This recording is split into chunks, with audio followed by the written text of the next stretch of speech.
हाँ जी सत्संग जी, अब आवाज़ आ रही है क्या? कैसा दिख रहा है? थोड़ा सा बताएं आप, क्योंकि वो प्रोग्राम बंद हो गया था एक्चुअली में। और हेलो हेलो हेलो, चलो एक बार दोबारा लाइव कर दिया मैंने। ठीक। तो सत्संग जी, जैसा कि आपको पता है, मैंने अभी शुरुआत में जिक्र किया, और प्रोग्राम बहुत अच्छा होने वाला है। आप इसको ज़्यादा से ज़्यादा शेयर करें और एक बार पाक पवित्र नारा जरूर लगाएं, धन धन सतगुरु तेरे आसरा। कुछ डिस्टरबेंस आ जाती है क्योंकि मैं इस यूट्यूब का इतना माहिर खिलाड़ी नहीं हूँ, ना मैं फेसबुक का हूँ इतना। तो आप लोगों से उम्मीद है कि आप इसे शेयर करेंगे और लोगों तक बात पहुंचाएंगे। साथ संगत जी देखिए, एक बहुत बड़ी साजिश रची गई। अभी पीछे 5-6 दिन पहले की बात है कि डेरा सच्चा सौदा को बदनाम करना है। एक बंदा लाइव आता है, आपको पता है भली भांति कौन आता है और क्यों आता है, किस लिए आता है, कहाँ से तार जुड़े हैं, ये मैं बार बार बता चुका हूँ। और दूसरी बात, आप अच्छे से जानते भी हैं कि हजूर पिताजी ने जिसे नकार दिया तो उसका नाम लेने का कोई फायदा नहीं है। जिसे नकार चुका है सतगुरु, जिसे दुत्कार चुका है सतगुरु, वो हमारा कुछ भी नहीं है, हमारा कोई लेना देना नहीं है ऐसे इंसान से। तो ऐसे इंसान की मैं चर्चा कर रहा हूं कि उन्होंने एक गहरी साजिश रची है, और साजिश इतनी बड़ी रची है कि डेरा बदनाम हो जाए, साध संगत बदनाम हो जाए। और जहां तक बात है साध संगत जी की, बात घुमा फिरा कर की जाती है, कई बार समझ में नहीं आती। जैसे मुझे भी लोग कह देते हैं कि तू क्यों बोलता है। बात ये नहीं है कि मैं बोल रहा हूं, बात ये है कि मैं बोल क्या रहा हूं, ये समझना जरूरी है। और मुझे क्या समझ आ रहा है और आप समझ के भी चुप क्यों हैं, सवाल यहां खड़े होते हैं। कि जो बोल नहीं रहे उनसे जाके पूछिए ना कि भाई क्यों नहीं बोल रहे, और जो बोल रहा है वो क्यों बोल रहा है, उसने क्या सुना है, तो उसको जान लीजिए भैया। अगर समझ में आ जाए तो मान लो, नहीं तो ना मानो, कोई धक्का थोड़ी है। पर ज्ञान देने की जरूरत नहीं होती, कृपया ज्ञान न दें। मेरी भावना डेरे से जुड़ी है और डेरे से ही जुड़ी रहेगी, और मैं यही चाहता हूं कि मुझे सतगुरु ने जैसा ख्याल दिया वैसा मैं बोल देता हूं। तो सासंग जी, आपके सपोर्ट की बहुत जरूरत है, एक बार शेयर कीजिएगा। और अब आता हूं मेन मुद्दे पे। सासंग जी, आपने देखा होगा कि बरगाड़ी केस के अंदर पूछताछ के लिए फरीदकोट की शायद प्रशासन है, कोर्ट है, वहां से आदेश हुए पूज्य हजूर पिताजी को सुनारिया से बुलाने के लिए। वो सब कुछ हो गया, पर उसमें इतना बड़ा हाईलाइट किसने किया? ये किसने कहा कि डेरा प्रेमियों का हाथ है? बात कहां जा रही है ये सोचिएगा, समझिएगा। साजिश ये नहीं है कि डेरा प्रेमियों का नाम आ गया। बोला किसने ये कि इसमें डेरा प्रेमियों का हाथ है? ये बरगाड़ी केस के गुनाहगार है, ये किसने लिखा बार बार? और डेरा प्रेमी गुनाहगार है, ये किसने लिखा? डेरे के ऊपर इनडायरेक्ट रूप से उंगली उठाई उस शैतान ने, उस जाहिल गवार ने, जो डेरा का हितैषी होने का दिखावा करता है और बार बार करता है। और हर बार ऐसी घटिया और नीच हरकतों के कारण डेरा बदनाम भी होता रहा है। उसके कारण होता रहा है, जितना मीडिया वालों ने किया है उससे ज्यादा तो वो जोर लगा रहा है जाहिल और गंवार आदमी, और लोग उसके पीछे लगे हैं। शर्म नहीं आती, समझ भी नहीं आती उन्हें कि वो क्या कर रहे हैं, क्या नहीं कर रहे हैं। तो शायद इसमें कमेंट भी डिसेबल हैं, आपके आ नहीं पा रहे हैं, और मुझे इसका इतना सिस्टम नहीं पता कि कमेंट कहाँ से होंगे। अगर कोई भाई लिखे तो एक बार लिख के बताएं, नारा लगाएं, धन धन सतगुरु तेरे आसरा। तो सासंग जी, बात ये चल रही थी कि डेरे का नाम उसमें कैसे जुड़ा। तो कौन कह रहा है ये बार बार? कौन कह रहा है डेरा में जो सेवा कर रहे हैं उन सेवादारों को कि गुंडों की फौज भर्ती कर रखी है? ये वर्डिंग किसकी है और इसका अर्थ कहाँ जाता है, और समाज में सुनने वाला एक आम आदमी क्या सोचेगा इस बाबत कि डेरा में क्या होता है। डेरा में जो होता है कि आज मेरे गांव से, आज का ही जिक्र करता हूं कि एक भाई को आंख लगी है, उसकी आंख खराब हो गई थी, उसे किसी ने नेत्रदान किया तो उसकी आंख लगाई गई, आज ऑपरेशन हुआ, उसका सफल ऑपरेशन हो गया, अच्छा हो गया सतगुरु की रहमत से। डेरा ये काम करता है, नेत्रदान करता है, शरीर दान करता है। डेरे की छवि ये है। जब देश में मुसीबत हो, संकट आया हो मानवता पे, तब लोग डेरे को याद करते हैं। डेरे की छवि वो है। डेरा क्या है? डेरे की छवि को बदनाम करने के लिए जब ऐसी पोस्ट की जाती है, ऐसा भौंका जाता है और हम चटकारे ले लेकर सुनते और उन्हें जवाब नहीं दे सकते शैतानों को, उस काली गैंग के लोगों को, तो मैं यही कहना चाहता हूं कि जवाब देना सीखिए। डेरा क्या है? आज तक हम एक्सप्लेन नहीं कर पाए कि डेरा क्या है, और लोगों ने दिमाग में क्या इमेज बना रखी है डेरे की कि डेरा मुसीबत में लोगों के काम आता है। डेरा वो है जहां पे समाज से अच्छे और संस्कारी लोग जाते हैं। डेरे में अच्छे काम होते हैं, अच्छाई सिखाई जाती है, मानवता सिखाई जाती है, दुनिया में कैसे रहना सहना है, कैसे अपने सतगुरु के लिए मर मिटना है, कैसे एक वचन मानकर वैश्या को बेटी बना लेना, वैश्या को बहन बना लेना, वैश्या के साथ शादी कर लेना, कैसे गंदे नाले में उतर जाना। ये है डेरा। और लोगों के दिमाग में, दिलों में भी यही है छवि। पर डेरे को बदनाम करने की कोशिश डेरे का नाम लेकर कुछ शैतान कर रहे हैं, जो शुरू दिन से साजिश करता रहे हैं, जो डेरे से धक्के मार कर निकाले गए हैं, और जिनके बाबत हजूर पिताजी ने यह कह दिया कि हमारा कोई लेना देना नहीं है, हमने कोई इनको मेडल नहीं दिए, कोई तगमे नहीं लगाए, इनके काले कारनामे थे इसलिए निकाला गया। और आज भी फकर है मुझे कि मैं उन्हें काली ये कहता हूं, काली गैंग कहता हूं, और छाती ठोक कर कहता हूं, गंवार कहीं के। और फिर साजिश रचते हैं, हर एक प्रेमी की फोटो लगाते हैं, नो जी इसका इस केस में नाम, इसका इस केस में नाम। इन्वेस्टिगेशन से पहले तुम, इन्वेस्टिगेशन होने तो सब पता चल जाएगा, जांच एजेंसी क्यों है, केस क्यों हो रखे हैं, सारे अपना काम कर रहे हैं। और तुम क्या पता वो प्रेमी निर्दोष हो, जिसके खिलाफ अगर किसी का नाम ले दिया, नाम तो कोई भी ले सकता है। जब हजूर पिताजी से सवाल पूछा गया कि आपके ऊपर आरोप लगे, तो हजूर पिताजी ने बहुत बेहतरीन जवाब दिया था पत्रकारों को कि आरोप लगना अलग बात है, आरोप तय होना अलग बात है, आरोप सिद्ध होना अलग बात है। तो क्या पता किसी ने साजिश से नाम लिया हो, क्योंकि आजकल तो ये धंधा है, आजकल ये धंधा है, धीरे धीरे सबके सामने आता जा रहा है कि किसी से रंजिश निकालनी हो तो कैसे किसका नाम लिया जाता है, कैसे किसको बदनाम किया जाता है। ये चल भी रहा है समाज में, और समाज देख भी रहा है। जहां से ये आरोप लगते हैं वहीं से आवाज उठने लग गई कि भैया यहाँ पे ध्यान से आया करो, इससे ज्यादा और क्या होगा। और फिर भी आप समझ नहीं पा रहे, तो आपसे गुजारिश है इस प्रोग्राम को शेयर कीजिएगा। बहुत बड़ी एक और गहरी साजिश चल रही है, उसका मैं पर्दाफाश करने वाला हूं कि कैसे एक फिल्मी कहानी घड़ी गई अभी 5-6 दिन पहले। उसकी तरफ बढ़ रहा हूं, बात की तरफ। अब तक मुद्दे की बात पे तो मैं आया ही नहीं, मुद्दे की बात तो आपको फिर बताऊंगा। पहले तो डेरे को बदनाम करने वालों की साजिश देखिए। 2017 के बाद जब लोग डेरे की तरफ जाते थे तो उनके दिमाग में क्या आता था कि डेरा बंद हो गया, डेरे में रौनक नहीं है, डेरा तो बदनाम हो गया, डेरा तो ये है, डेरे में बलात्कार होते थे। धीरे धीरे हजूर पिताजी की चिट्ठियां आई,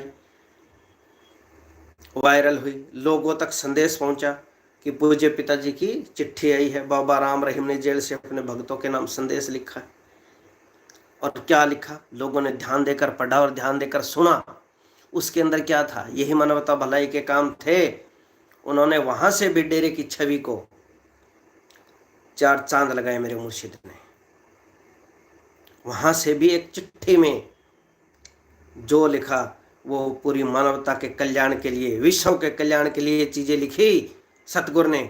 और एक शर्म आनी चाहिए कि हम एक ग्रीनस की ड्रेस पहनकर उसी दरबार की निंदा कर रहे थे जिस दरबार में वो पाक पवित्र चिट्ठी पूज्य हजूर पिताजी ने भेजी।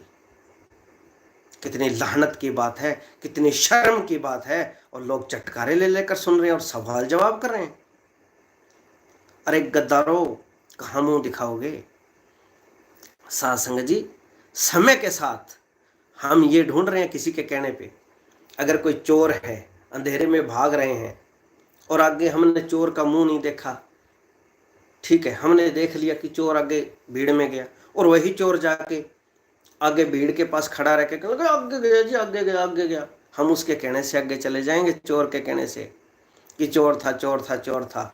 मगर चोर वही है जो शोर मचा रहा है। चोर मचाए शोर, इस चीज का ध्यान रखिए।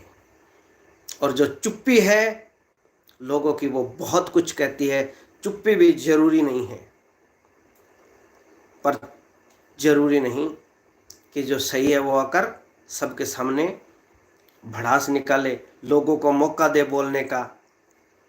लोग एक छवि ऐसी बना ले कि इनके तो आपस में तू मैं चल रही है, आपस में झगड़ रहे हैं। डेरे की ये छवि नहीं होनी चाहिए। और साध संगत जी, सबसे बड़ी बात ये कि जितने भी केस हो रहे हैं इनमें कहीं न कहीं इन गुर्गों का नाम क्यों आ रहा है, जो 2017 के बाद हो रहे हैं।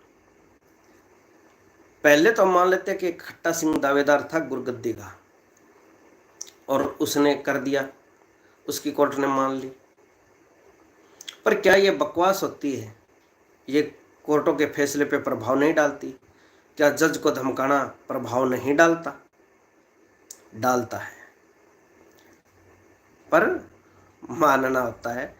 और कई लोग कहते हैं हाँ जी आओ, हम तो गलत कर रहे हैं। अरे भाई, तुम्हारा जा क्या रहा है? तुम्हारे साथ झगड़ने में फायदा क्या है? तुम्हारे साथ मत्था खपाई करने में फायदा क्या है?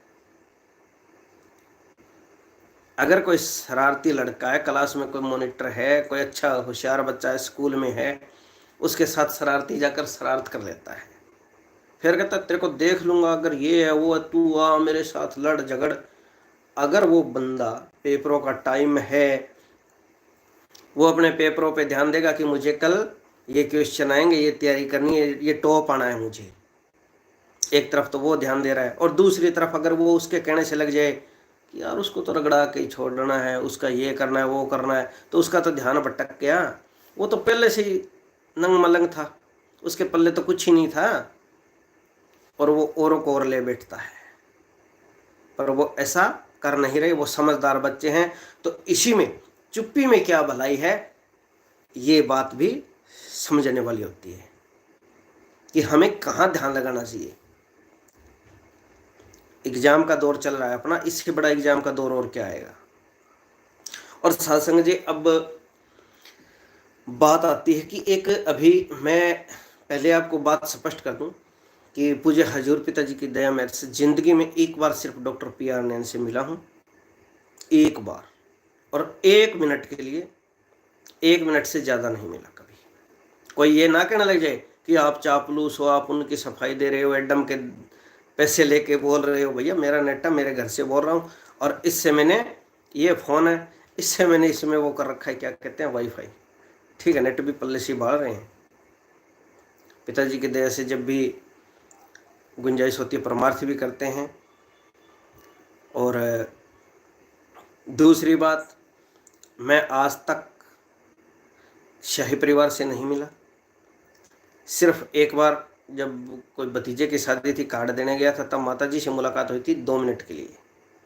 और हरिप्रीत बहन से कभी नहीं मुलाकात हुई, ना मेरी किसी और जुम्मेवार से जो एडम के हैं मेन ताम झाम में, उनसे होती है, ठीक है।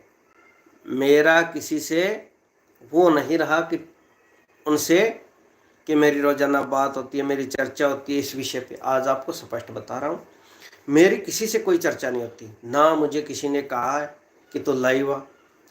जब कोई नहीं बोला था तब भी मैं अपनी मर्जी से लाइव आया था, आज भी अपनी मर्जी से आ रहा हूँ।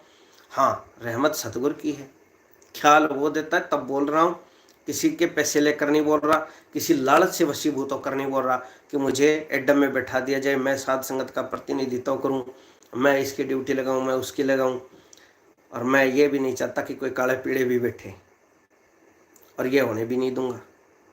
जो मेरे सतगुरु का नहीं वो हमारा भी कुछ नहीं और साध संगत का कुछ नहीं। तो साध संगत जी, अभी आपने एक सुना होगा जिक्र कि प्रदीप नाम से कोई बंदा है। एक तो प्रदीप कलेर है राजनीतिक विंग से, पिताजी की तरह से जिंदगी में कभी मुलाकात नहीं हुई, सिंगल मुलाकात नहीं हुई, कभी आमना सामना भी नहीं हुआ। उस बंदे का नाम बार बार उछाला जा रहा है। एक कोई प्रदीप, पता नहीं गोयत है, गोयल कुछ ऐसा ही नाम है, यानी जो भी मर्जी है ऐसा ही कोई नाम है। एक भाई ने वीडियो भेजी मुझे, मेरे पास एक किसी भाई ने कोई कमेंट किया और उसके ऊपर उस भाई का जवाब था जो लाइव करता है, जो शैतानियाँ करता है, उस शैतान का जवाब था। उसने अपनी मसूरी दिखाने के लिए कि देखो मेरा नाम उसने बोला और मैंने ये बात लिखी थी, तो इसलिए उसने मुझे भेजा। तब मैंने देखा कि ये तो मामला ही सारा फिल्मी है। जैसे साउथ फिल्म की स्टोरी होती है ऐसे साजिश रची गई है। आप एक एक पॉइंट को समझिएगा, एक एक तर्क को समझिएगा। अब मैं मेन मुद्दे पे आ रहा हूँ, और इस वीडियो को ज़्यादा से ज़्यादा शेयर करें ताकि साध संगत को पता चले कि ये शैतान है कैसे और कैसे मन घड़त और प्रोपगंडे रचते हैं। साध संगत जी, हुआ क्या, जैसा एक भाई वो वीडियो में बोल रहा है, तो क्या होता है कि कोई भाई आता है जिसका लड़का डेरे के स्कूल में पढ़ रहा होता है और उसने उसका school leaving certificate, TC Tashi पता नहीं क्या नाम लेते हैं उसको, ट्रांसफर सर्टिफिकेट बोला था उसने तो, पर टीसी यानी हो सकता है स्थानांतरण हो या कुछ ऐसा प्रमाण पत्र होता होगा। स्कूल लिविंग सर्टिफिकेट भी हो सकता है, एसएलसी भी हो सकती है। तो क्या हुआ कि ऐसा कोई कागज लेने के लिए गया डेरे के स्कूल में। पहली बात तो ये कि ये कहते हैं कि उसे फंसा रखा है, उसका नाम गलत ले रखा है। 2015 से केस है। 2015 से अगर किसी भाई के खिलाफ साजिश रच के किसी को फंसाया गया है, केस में झूठा फंसाया गया है, वो अपने बच्चे डेरे के स्कूल में पढ़ाएगा क्या? पहली बात तो ये 2015 से बात कर रहा हूं, ध्यान दीजिएगा। जिसके खिलाफ साजिश रची गई, करीब करीब 7 साल होने को है, 22 लगने वाली हैं, तो जिसके साथ 6 साल हो गए, 6 साल से साजिश चल रही है जिसके खिलाफ, वो अपने लड़के डेरे वाले कॉलेज में पढ़ाएगा क्या? और जिनके देख रेख में डेरा है, नाम उनका ले रहे हैं कि उन्होंने साजिश रची है, जिनके देख रेख में स्कूल चल रहा है आज, तो अब उसका लड़का पढ़ रहा है, उन्हें नहीं पता क्या? तो उनका नाम क्यों लिया? कोई तो रंजिश होगी जिसने नाम लिया है, वरना उस भाई के दिल में तो रंजिश है ही नहीं। वो तो अपने बच्चे पढ़ा रहा है और वहां पे बच्चे का सर्टिफिकेट लेने आता है। अगली स्टोरी देखिएगा, आपने भी देखा होगा डेरे का, मैं आपको लोकेशन बता देता हूं कि तेरावास की बैक साइड जहां पे गर्ल्स स्कूल बना हुआ है, उधर की बात बताई जा रही है। तो वहां से वो बंदा सर्टिफिकेट लेके चलता है। जब तक वहां था तब तक 8 से 10 लोग उसका वेट करते हैं कि वो भाई बाहर आएगा, वहां पे वो सेफ है। अब आप देखिए स्टोरी कैसे गढ़ी गई है। स्टोरी आज मैं समझा रहा हूँ आपको कि वहां पे वो सेफ है। वहां से गाड़ी लेके चलता है, एक कार है उसके पास, कार लेके चलता है, तो उसे पता चलता है कि उसके पीछे 8-10 लोग लगे, 3 बाइक हैं और एक गाड़ी में है। स्कॉर्पियो टाइप गाड़ी बताई जा रही है, कोई बड़ी गाड़ी है स्कॉर्पियो, ऐसा उसने स्कॉर्पियो नाम लिया था।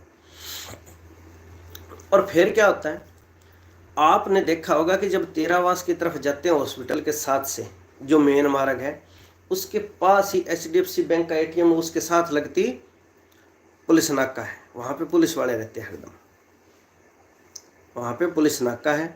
और अगर दूसरी तरफ जाया जाए नेजिया वाले तरफ, इंटरनेशनल स्कूल क्रॉस करके, तो आगे नाका है, वहाँ पे भी पुलिस वालों की ड्यूटी होती है। दोनों तरफ पुलिस वाले हैं, पर बंदा उन पुलिस वालों की तरफ नहीं जाता, वो आता है इधर मेन गेट की ओर। और मेन गेट की तरफ आते हैं तो हॉस्पिटल के साथ जो गेट है उसके ऊपर भी गेट लगा हुआ है, दरवाजा बना हुआ है, वो तो अगर जो इतना साजिश रच रहा है तो वो तो गेट बंद कर सकता था, उसकी गाड़ी वहां रोक सकता था, उसने नहीं रोकी। साजिश देखिए, क्योंकि कोई पीछा कर ही नहीं रहा था। हकीकत तो यही है, अगर हो रहा होता तो भैया वो बंदा गेट बंद करवा सकता था जिसका नाम लिया जा रहा है। गेट बंद नहीं हुआ। उसके बाद क्या होता है कि वो बंदा मेन गेट की तरफ जाता है, डेरे की तरफ, वहां भी उसे एहसास होता है कि तेरे पीछे ही चल रहे हैं। अब देखिए, मेन गेट की तरफ इतनी तो स्पीड में वो बंदा गाड़ी ले जा रहा है कि उसे पीछा हो रहा है, तो उसने गाड़ी स्पीड बढ़ा दी। अब स्पीड बढ़ाने पे आगे आता है बेग्गू गांव। बेग्गू गांव से क्या होता है कि आगे 3 किलोमीटर पे कीर्तिनगर की चौकी है, शास्त्रनाम जी चौक पे। बंदा अगर गाड़ी बजा रहा है तो आगे ले जाके वहां रोकेगा, क्योंकि सिरसा का लोकल बंदा है, उसको जानकारी है। आज मैं 70 किलोमीटर दूर बैठा तो भी मुझे पता है कि कहाँ पे क्या है। सिरसा शहर में हम घूमने वाले हैं, जिनका गृहनगर सिरसा है उन्हें तो बखूबी पता है, और लगभग संगत जानती है कि कीर्तिनगर शास्त्रनाम जी चौक के पास चौकी है। अब बंदा बेग्गू उस चौकी की तरफ नहीं जाता, बेग्गू से कोई गांव का लिंक रोड होता है उसकी तरफ चला जाता है। कहानी में मोड़ देखिए कि किस तरह से बनाई गई है, साजिश समझिएगा। सत्संग जी, इस प्रोग्राम को शेयर करें और आप उन जाहिलों तक भी पहुंचाएं कि आपकी एक एक मन गढ़ंत बात भी समझ में आ रही है। बंदा उधर गाड़ी लेके जाता है, उधर जाके कोई ऊंचाई पे सड़क आती है जिसके जमीन है वो नीचे है और रोड ऊपर है, काफी ऊपर है रोड और जमीन नीचे है। तो क्या होता है कि उसके पीछे से टक्कर मारी जाती है उस गाड़ी को, और गाड़ी जाके नीचे खदान में गिरती है, खेतों में, और 3 से 4 पलटे खाती है। अब आप समझना इस बात को, बंदा अकेला है, गाड़ी चला रहा है, पीछे से स्कॉर्पियो टक्कर मारती है, 3-4 पलटे खा जाती है गाड़ी, और बंदे के खरोंच तक नहीं आती। सोचने वाली बात नहीं है। 3 मौके थे उसके पास, बंदा नहीं गया। चौथी में और चमत्कार भी होता है कि 4 पलटे गाड़ी खा जाती है और उसके खरोंच तक नहीं आती, और फिर स्कॉर्पियो वाले जो टक्कर मारते हैं वो निकल के जाके उसको गाड़ी में से बाहर निकालते हैं, गाड़ी में से बाहर निकालते हैं और उसको पीटने लगते हैं। अब 10 लोग जो हट्टे कट्टे सिक्योरिटी वाले होते हैं ऐसे, क्योंकि उसने सिक्योरिटी वाला नाम लिया, किसी सेवादार भाई का नाम लिया उसने,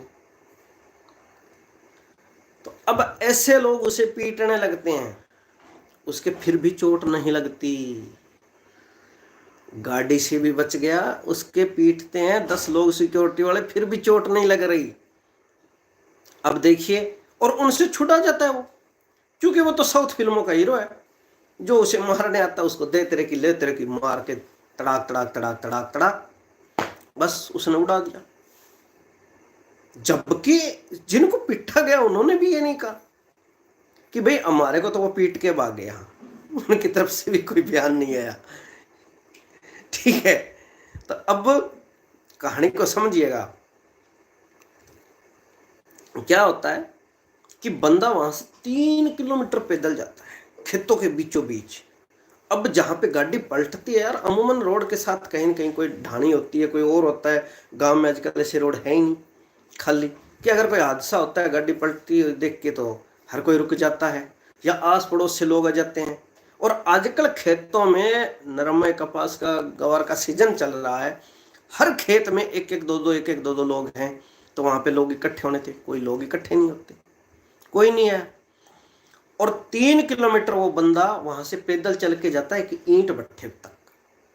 3 किलोमीटर के अंदर मान लो करीबन करीबन 60 से 70 एकड़ लंबा एरिया हो जाता है 3 किलोमीटर में। और 60-70 एकड़ जब क्रॉस करके जाता है तो उसे कोई जमींदार खेत में नहीं मिलता, कोई मजदूर नहीं मिलता, कोई भी बंदा उसे रोकने टोकने वाला वहां नहीं था, पूछने वाला नहीं था कि भाई तू कैसे है क्या नहीं है। वहां से 3 किलोमीटर दूर जाके वो एक ईंट भट्ठे के अंदर छुप जाता है। वहां पे जाके भी वो उन मजदूरों की मदद नहीं लेता, क्योंकि ईंट भट्ठों पे तो काम चल रहा है, बरसात का सीजन है नहीं, लोग हैं काम कर रहे हैं। पंथेर भी काम करती है वहां पे, और जो ढुलाई वाला काम करते हैं वो भी काम करते हैं। साजिश देखिए किस तरीके से घड़ी गई, कितने सातिर और शैतान लोग, और ऐसी चीजें कोर्ट में ये साबित करने को तुलते हैं। किसको फंसाने की मनसा थी, किसको बदनाम करने की मनसा थी, ये इतना गहरा और क्रूर कुकृत्य करके? डेरे को बदनाम करने की नहीं थी, और क्या था? डेरे को बदनाम करना है। तू छुरियां चलाना मेरा नाम लेके, तू वंडिया पवाना तू मेरा नाम लेके, तू मारना मराना मेरा नाम लेके। तो हजूर पिताजी के पक्ष में नहीं बोल रहे ये लोग। ये लोग बहुत सातिर और शैतान है। ये हजूर पिताजी के खिलाफ भी खड़े हैं, पर खड़े उसका नाम लेकर है कि हम उनके पक्षधर हैं। पर इनकी शैतानियत को पहचानना होगा साध संगत जी। क्या हो रहा है ये जो मैं आपको बता रहा हूं? किसी को भरोसा हो रहा है क्या अपने कानों पे कि ऐसी साजिश रची गई है? वीडियो है मेरे पास, मैंने प्रोग्राम तो उनका लाइव फिर भी नहीं देखा, पर जो 8-10 मिनट का उसमें भेजा उसमें ये स्टोरी है। और साध संगत जी उसके बाद क्या होता है कि बंदा 3 किलोमीटर जाके ईंट भट्ठे में छुप जाता है। वहां पे मैनेजर से नहीं मिलता, किसी मुंशी मुनीम से नहीं मिलता, किसी और से नहीं मिलता, और वहां से वो जाके बाहर रोड पे निकल जाता है। आगे रोड पे निकल के वो किसी से फोन मांगता है, पता नहीं किससे मांगता है, कोई मिल गया होगा। अब क्लाइमैक्स देख स्टोरी का कि वहां से बंदा अगर फोन लेगा तो अपने किसी जानकार यार दोस्त को फोन करेगा जो नजदीक इर्द गिर्द होगा, या उसको फोन करेगा जो उसके घर परिवार का होगा कि मेरे ऊपर हमला हो गया, ये हो गया, वो हो गया। कहीं फोन नहीं जाता उस बंदे का। बंदा क्या करता है, दूसरे का फोन मांग के उसमें फेसबुक खोलता है। सबसे अजीब बात, हंसी आने वाली बात कि अरे भले मानस तू किसी को कॉल कर भैया, वो फेसबुक खोलता है। क्या खोलता है? फेथ वर्सेस वर्डिक्ट का नंबर निकालने के लिए उनके पेज खोलता है और उसके ऊपर कॉल करता है, और वहां से एक टीम पहुंचती है। टीम उसकी मदद करती है, उसे हॉस्पिटल जाने के लिए कहती है। तो वो कहता है कि ना मेरे इतनी तो कोई चोट ही नहीं लगी, मेरे चोट नहीं, मेरे तो हॉस्पिटल जाने वाला काम नहीं है। अब आप बताइए सासन जी, सोचिएगा कि जिस बंदे की गाड़ी 3 पलटे खा गई, जिसे इतना 8-10 गुंडे लोगों ने पीटा हो, और जो 3 किलोमीटर चल के गए, अब बेचारे का बुरा हाल इस गर्मी में, दोपहर का टाइम, और वो जाके और उनसे कोई मदद नहीं ले रहा। कहता है कि हॉस्पिटल नहीं जाना भाई, मुझे हॉस्पिटल में नहीं जाना चाहता, मेरे फ़ोन छीन लिए गए हैं। जो वहाँ पे लोग थे जो आए थे वो मेरा फ़ोन छीन के ले गए हैं। अब वो लोग उसे अपनी गाड़ी में बैठाते और उसे लेके आते थाने में, पास लगती चौकी में लेके नहीं गए, क्योंकि प्राथमिकी चौकी में भी दर्ज हो सकती थी। शाह सतनाम जी चौक के पास लगती कीर्ति नगर की चौकी ज़्यादा नज़दीक थी, पर वो उसे सदर थाने में लेके जाते हैं। और वहाँ जाके उन्हें एक अजीब ही चीज़ देखने को मिलती है। सबसे बड़ा चमत्कार कि जो फ़ोन उन लोगों ने छीने थे, उसके पास 2 फ़ोन थे, और 2 फ़ोन छीने, वो दोनों फ़ोन एक पुलिस वाला लिए बैठा था। फ़ोन कहता है कि ला भाई इसका पासवर्ड, इसको अनलॉक कर, हमें चला के दे। अब बंदे से फ़ोन चलवाया जाता है और टीम खड़ी देख रही है जो मदद करने को पहुंची है,